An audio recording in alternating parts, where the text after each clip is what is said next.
Hi dears, welcome to Achus design. ഇന്ന് നമ്മൾ ജോർജറ്റിൻ്റെ ഫാബ്രിക്കിലെ യോക്കിൻ്റെ ഭാഗത്തായിട്ട് വരുന്നിട്ടുള്ള ഒരു എംബ്രോയിഡറി ആണ് ചെയ്യുന്നത്. സിൽക്ക് ത്രെഡും അതുപോലെ ബീഡ്സും കട്ട് ബീഡ്സും ആണ് നമുക്ക് ഈ ഒരു ഡിസൈൻ ചെയ്യാനായിട്ട് വേണ്ടത്. അപ്പോൾ ആദ്യം തന്നെ നമുക്ക് റൗണ്ടുള്ള ഭാഗത്തൊക്കെ ബുള്ളിയൻ സ്റ്റിച്ച് ചെയ്ത് കൊടുക്കണം. സിൽക്ക് ത്രെഡ് ഞാൻ എടുത്തിരിക്കുന്നത് ഒരു 10 സ്ട്രാൻഡ്സിലാണ് ഞാൻ സിൽക്ക് ത്രെഡ് എടുത്തിട്ടുള്ളത്. ആദ്യം 2 പെറ്റിൽ ചെയ്ത് കൊടുക്കുക സെൻറ്റർ ഭാഗത്തായിട്ട്. അതിന് ശേഷമാണ് അതിന് ചുറ്റിനും നമുക്ക് ഈ ഒരു ബുള്ളിയൻ റോസ് ചെയ്ത് കൊടുക്കുന്നത്.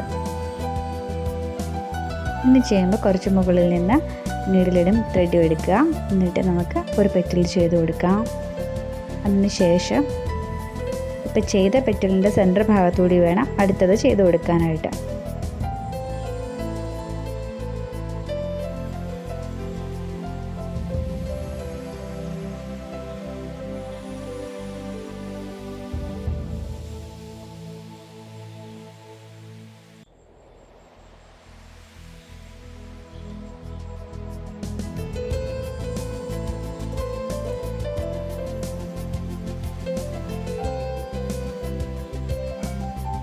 ഇപ്പം നമ്മൾ ചെയ്തിട്ടുള്ള ബുള്ളിയൻ സ്റ്റിച്ചിൻ്റെ സെൻറ്റർ ഭാഗത്തുകൂടി അടുത്തത് കൊണ്ടുപോകാം.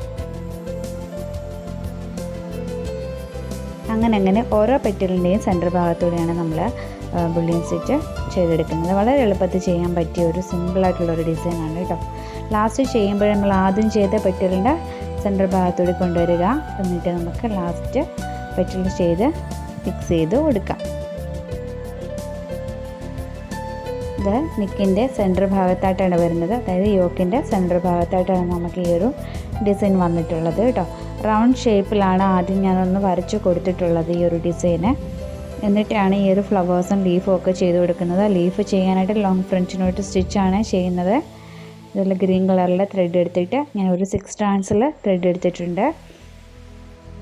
എന്നിട്ട് നമുക്ക് ലോങ് ഫ്രഞ്ച് നോട്ട് സ്റ്റിച്ച് എല്ലാ ലീഫിനും നമുക്ക് ചെയ്ത് കൊടുക്കണം.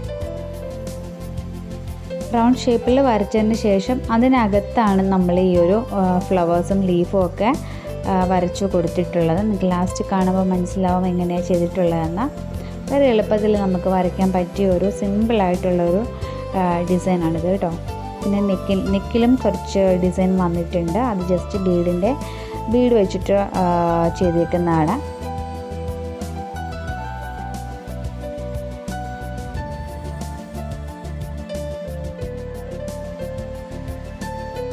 ലീഫ് ചെയ്യുമ്പോൾ ആദ്യം ഒരു ഭാഗത്തിൻ്റെ പകുതിയിൽ ചെയ്യുക. എന്നിട്ട് പിന്നെ ബാക്കി അടുത്തത് ചെയ്യുക. അങ്ങനെയാണ് ഞാനിവിടെ ചെയ്തിരിക്കുന്നത്.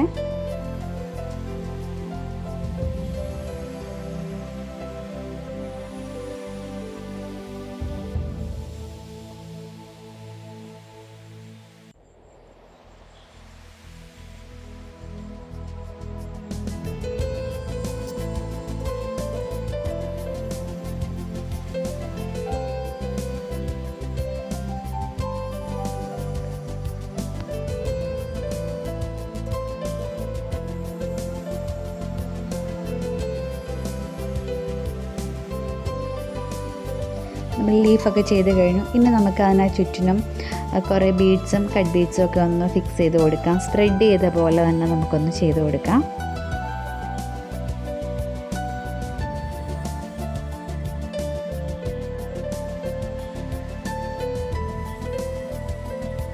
ഇതുപോലെ ബാക്കിയുള്ള ഭാഗം കൂടെ നമുക്കൊന്ന് ചെയ്ത് കൊടുക്കാം. ഇങ്ങനെയാണ് ഡിസൈൻ വന്നിട്ടുള്ളത്. റൗണ്ട് ഷേപ്പിലാണ് വന്നിട്ടുള്ളത്. സെൻറ്റർ ഭാഗത്തായിട്ട് കുറച്ച് വലുപ്പത്തിൽ എടുത്തതിന് ശേഷം ഫ്ലവേഴ്സും ലീഫും ഒക്കെ വരച്ച് കൊടുക്കുക. അപ്പോൾ ഇന്നത്തെ വീഡിയോ നിങ്ങൾക്ക് എല്ലാവർക്കും യൂസ്ഫുള്ളായെന്നും ഇഷ്ടമായെന്നും ഞാൻ കരുതുന്നു. മറക്കാതെ നമ്മുടെ ചാനലൊന്ന് സബ്സ്ക്രൈബ് ചെയ്തേക്കുക. സബ്സ്ക്രൈബ് ചെയ്യുമ്പോൾ തൊട്ടടുത്തായിട്ടൊരു കുഞ്ഞ് ബെല്ലൈക്കൻ കൂടി ഉണ്ട്. അതും കൂടി ഒന്ന് എനേബിൾ ചെയ്തേക്കുക. ഫ്യൂച്ചറിലിടുന്ന വീഡിയോസിൻ്റെ നോട്ടിഫിക്കേഷൻസൊക്കെ കിട്ടുന്നതായിരിക്കും. നെക്കിൻ്റെ ഭാഗത്തായിട്ടും ഇതുപോലെ ബീഡ്സ് വെച്ചിട്ട് ജസ്റ്റ് ചെറിയൊരു വർക്ക് കൊടുത്തിട്ടുണ്ട്.